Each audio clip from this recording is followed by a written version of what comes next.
नमस्कार।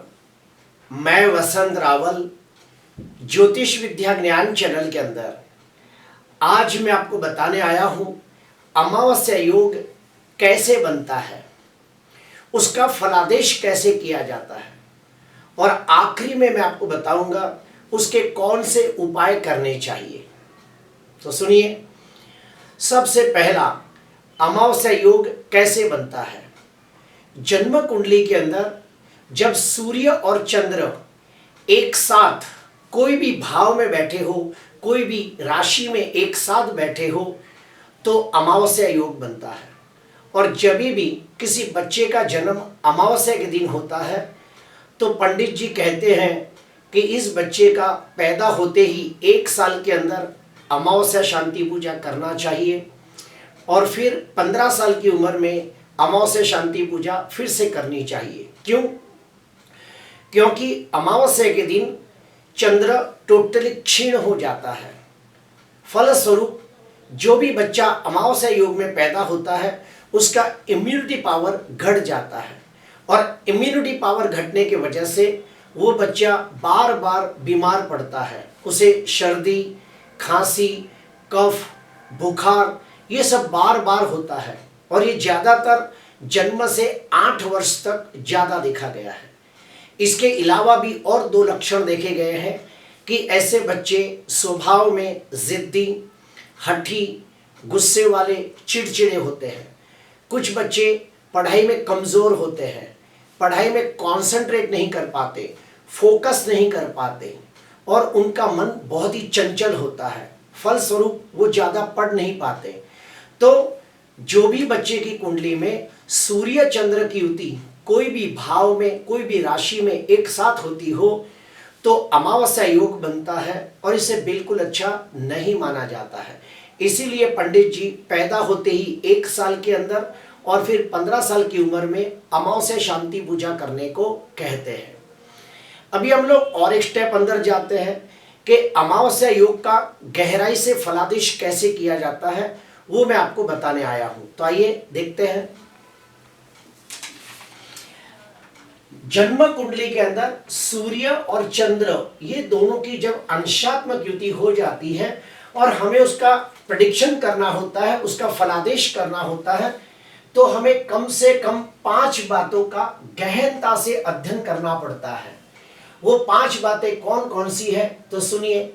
सबसे पहले हमें देखना होता है कि सूर्य चंद्र की जब युति होती है तो सूर्य या चंद्र दो में से कौन सा ग्रह कारक है, ये पहले देखना होता है। वो बहुत बड़ा इंपॉर्टेंट पॉइंट है। दूसरे नंबर पे हमें ये देखना होता है कि सूर्य चंद्र की युति केंद्र में हो रही है, त्रिकोण में हो रही है या फिर 6वें, 8वें, 12वें भाव में हो रही है। इसका भी अपना एक खास महत्व है। तीसरे नंबर पे हमें देखना होता है कि सूर्य चंद्र की जो युति है ये कौन सी राशि में हो रही है, इसका भी अपना एक बहुत ज्यादा महत्व है। क्यों? क्योंकि मान लो कि एग्जांपल देता हूं कि सूर्य चंद्र की युति वृश्चिक राशि में हो रही है तो वृश्चिक राशि में पहले से ही चंद्र नीच का है, तो चंद्र नीच का है और सूर्य के साथ क्षीण हो रहा है तो अमावस्या योग बन रहा है, तो यहाँ डबल माइनस पॉइंट हो गया। तो हमें इसका प्रेडिक्शन अच्छा नहीं कहना होता है, जबकि ठीक उसके अपोजिट में जाते हैं कि यहाँ पे देखिए वृषभ राशि के अंदर सूर्य चंद्र की युति हो रही है तो यहाँ पे चंद्र उच्च राशि में बलवान होकर बैठा है और सूर्य के साथ अमावस्या योग बना रहा है। तो ऐसी स्थिति में हम कहेंगे कि ये अमावस्या योग ज्यादा अशुभ फल नहीं दे पाएगा। फिर आते हैं चौथे पे, हमें देखना होता है कि सूर्य चंद्र के अंश कितने हैं, वो भी देखना बहुत बहुत आवश्यक होता है। एग्जाम्पल के तौर पे आप यहाँ पे देखिए कि वृश्चिक राशि के अंदर सूर्य चंद्र की युति हो रही है। सूर्य 5 अंश पे है और चंद्र 7 अंश पे है, तो सूर्य चंद्र की युति को एकदम प्रबल युति माना जाएगा और इसका फल बिल्कुल अच्छा नहीं मिलेगा। ठीक उसके अपोजिट जाते हैं कि आप देखिए वृषभ, यहाँ पे वृषभ राशि के अंदर सूर्य चंद्र की युति हो रही है।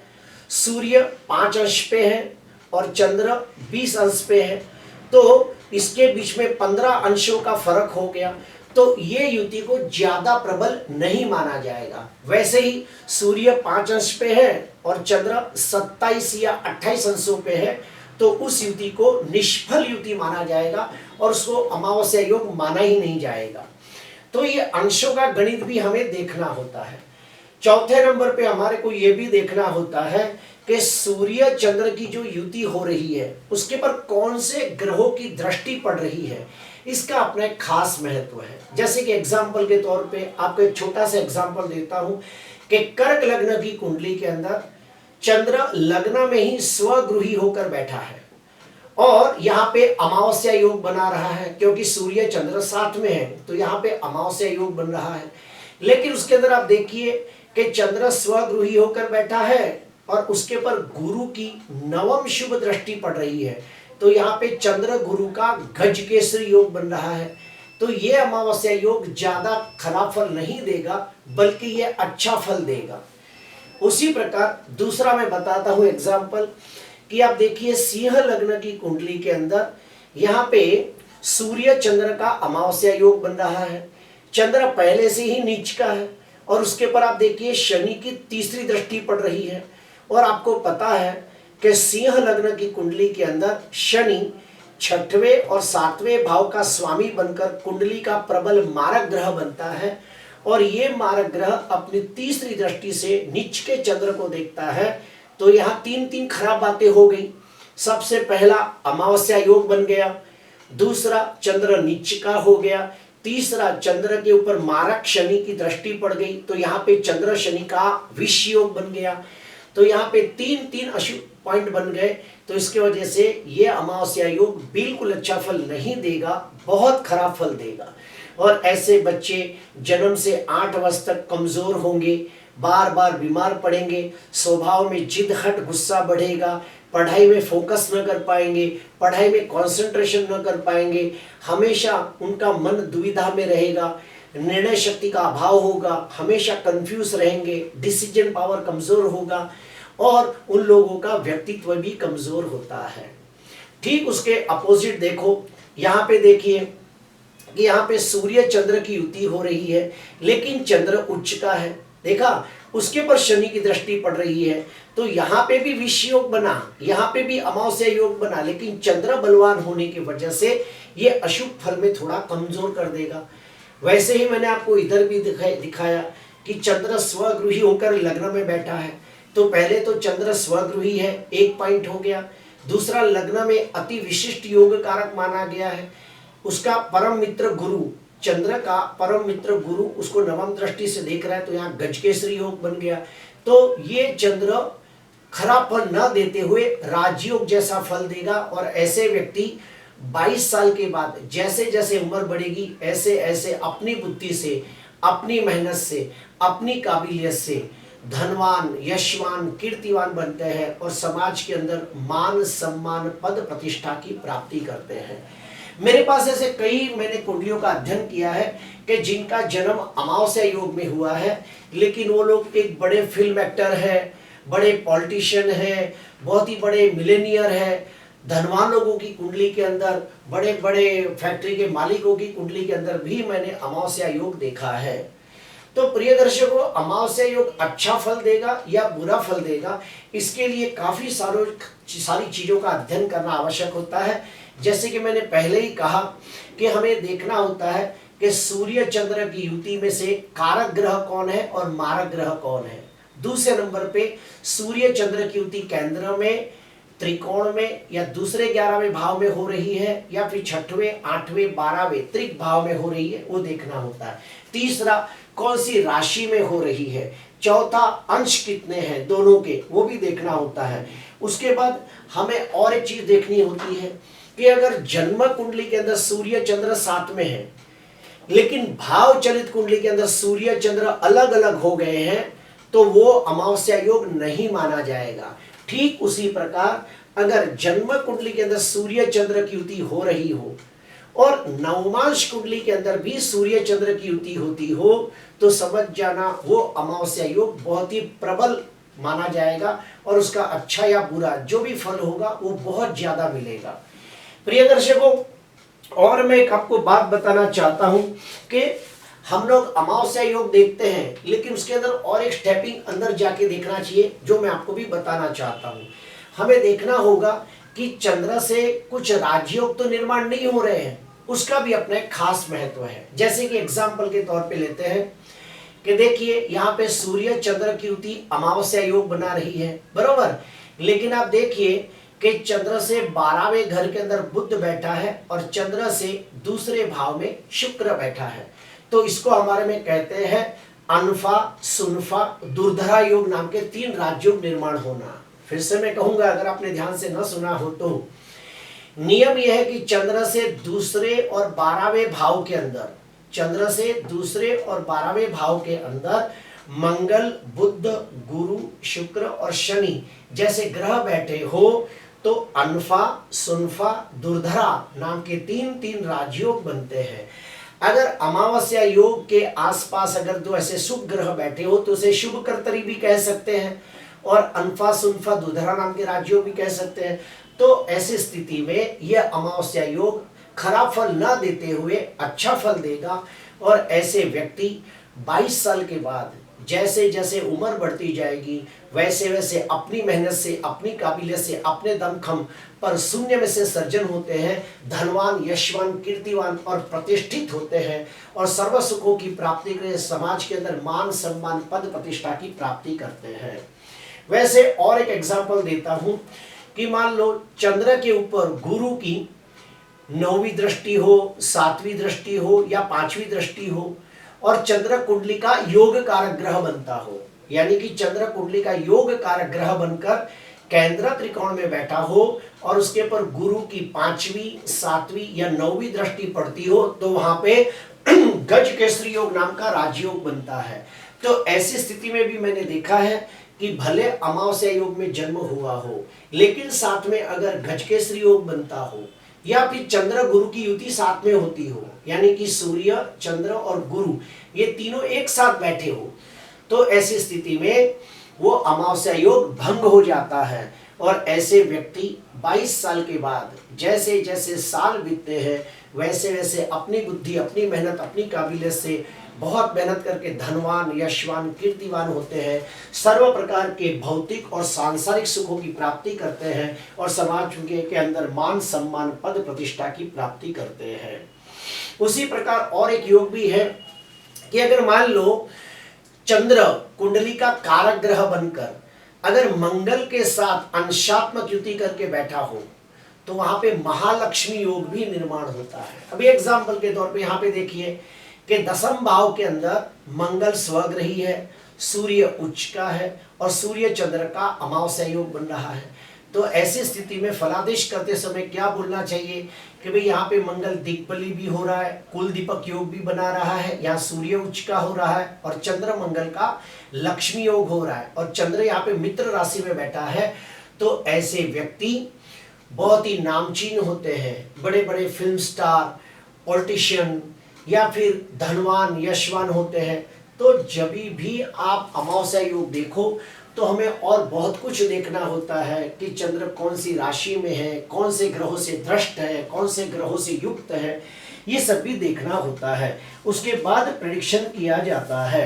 अभी हम लोग ये जानेंगे कि अगर जन्म कुंडली के अंदर मान लो कि चंद्र नीच राशि में निर्बल हो, पाप ग्रहों से दृष्ट हो, अमावस्या योग में पीड़ित होता हो, तो ऐसी स्थिति में उपाय क्या करें। या फिर ये भी मैं कह सकता हूं कि सूर्य चंद्र की युति 6वें, 8वें, 12वें भाव में होती हो तो उसके लिए क्या उपाय करें ताकि अमावस्या योग का खराब फल कम हो। तो सुनिए, उसका पहला उपाय ओम ह्रीम चंद्राय नमः, ओम ह्रीम चंद्राय नमः, यह मंत्र का रोज 108 जाप करना चाहिए। सेकंड नंबर पे चंद्र शिव जी के सर पे बैठा है, इसीलिए अगर शिव जी के मंत्र जाप किए जाए तो भी चंद्र के अशुभ फल में कमी आती है। तो क्या करना चाहिए, सोमवार के दिन उपवास करना चाहिए। सोमवार के दिन शिव मंदिर में जाके शिवलिंग के ऊपर जल का अभिषेक करना चाहिए और अभिषेक करते समय लिंगाष्टकम, रुद्राष्टकम, शिवाष्टकम, बिल्वाष्टकम, मानस स्तोत्रम, जैसे स्तोत्र पढ़ते हुए शिव जी का पानी से अभिषेक करना चाहिए। तीसरा, पूर्णिमा के दिन चंद्र की चांदनी के नीचे बैठकर ओम ह्रीम चंद्राय नमः, ओम ह्रीम चंद्राय नमः के कम से कम 108 जाप करने चाहिए और चंद्र को प्रार्थना करनी चाहिए कि मेरी कुंडली में अमावस्या योग है, उसका दोष कम हो। उसके बाद चौथे नंबर पे उपाय क्या करें? किसी कर्मकांडी विद्वान ब्राह्मण को घर पे बुलाकर अमावस्या के दिन अमावस्या शांति पूजा करनी चाहिए ताकि अमावस्या दोष का प्रभाव कम हो। पांचवें नंबर पे अगर चंद्र कुंडली का कारक ग्रह बनकर बैठा हो और नीच का न हो, छठवें, आठवें, 12वें भाव में न बैठा हो, तो आप चंद्र का रत्न मोती धारण कर सकते हो। ठीक उसके अपोजिट अगर मान लो चंद्र कुंडली का मारक ग्रह बनकर बैठा हो तो फिर क्या करें? तो फिर आप चंद्र का रत्न मोती नहीं पहन सकते। फिर आपको क्या करना है? चंद्र से लगती जो चीजें हैं उसका दान पुण्य करना चाहिए। चंद्र के से लगती चीजें कौन सी है? तो पानी है, दूध है, खीर है, सफेद वस्त्र है, ये सब चीजों का आप दान कर सकते हैं। प्रिय दर्शकों, आपको अभी मैं कुछ एग्जाम्पल देना चाहूंगा। इधर देखिए, आपके सामने कुछ एग्जाम्पल है कि मेष लग्न की कुंडली के अंदर आप देखिए सूर्य चंद्र की युति अमावस्या योग बना रही है। तो इसका फलादेश कैसे किया जाएगा? तो सुनिए, चंद्र चौथे भाव का मालिक है और सूर्य 5वें भाव का मालिक है। तो केंद्र और त्रिकोण के मालिक होकर सूर्य चंद्र लग्न में बैठे हैं। फिर से कहता हूं, चंद्र केंद्र का मालिक है, सूर्य त्रिकोण का मालिक है। तो केंद्र और त्रिकोण का मालिक बनकर सूर्य चंद्र लग्न में ही बैठे हैं। यहाँ दोनों शुभ हो रहे हैं। क्यों? क्योंकि सूर्य यहाँ पे उच्च का होकर बैठा है और यहाँ पे सूर्य को बहुत अच्छा माना जाता है। दूसरे नंबर पे चंद्र पहले भाव में अति विशिष्ट योग कारक माना गया है। तो यहाँ पे सूर्य चंद्र की युति अमावस्या योग का खराब फल नहीं देगी। तो ऐसे व्यक्ति 22 साल के बाद जैसे जैसे जैसे साल बीतेंगे वैसे वैसे ये लोग अपनी मेहनत से, अपनी बुद्धि से, अपनी काबिलियत से धनवान, यशवान, कीर्तिवान होते हैं और समाज के अंदर मान सम्मान, पद प्रतिष्ठा की प्राप्ति करते हैं। वैसे ही अगर मेष लग्न की कुंडली के अंदर चौथे भाव में भी अगर सूर्य चंद्र हो तो बहुत अच्छा फल देंगे। क्यों? क्योंकि यहाँ पे चंद्र दिग्बली होता है और यहाँ पे सूर्य चंद्र जब साथ में बैठते हैं तो अच्छा फल मिलेगा। उसका कारण क्या है? तो ज्योतिष शास्त्र में कहा गया है कि सूर्य राजा है और चंद्र रानी है। अगर राजा और रानी एक साथ घर के अंदर बैठे हो तो उन लोगों को बहुत अच्छे सांसारिक सुख प्राप्त होते हैं। उन लोगों को अच्छा पति या पत्नी का सुख प्राप्त होता है, बच्चों का सुख प्राप्त होता है, मान सम्मान प्राप्त होता है। वैसे ही दूसरा एग्जाम्पल देता हूं, आप इधर देखिए कि यहाँ पे देखिए धनु लग्न की कुंडली है। धनु लग्न की कुंडली के अंदर चंद्र अष्टमाधिपति होकर लग्न में बैठा है और यहाँ पे गुरु के साथ गजकेसरी योग बना रहा है। तो यहाँ पे अमावस्या योग तो हो ही रहा है, सूर्य चंद्र का अमावस्या योग हो गया, लेकिन धनु लग्न की कुंडली के अंदर अष्टमाधिपति चंद्र गुरु के साथ गजकेसरी योग बना रहा है, यहाँ गुरु हंस योग बना रहा है।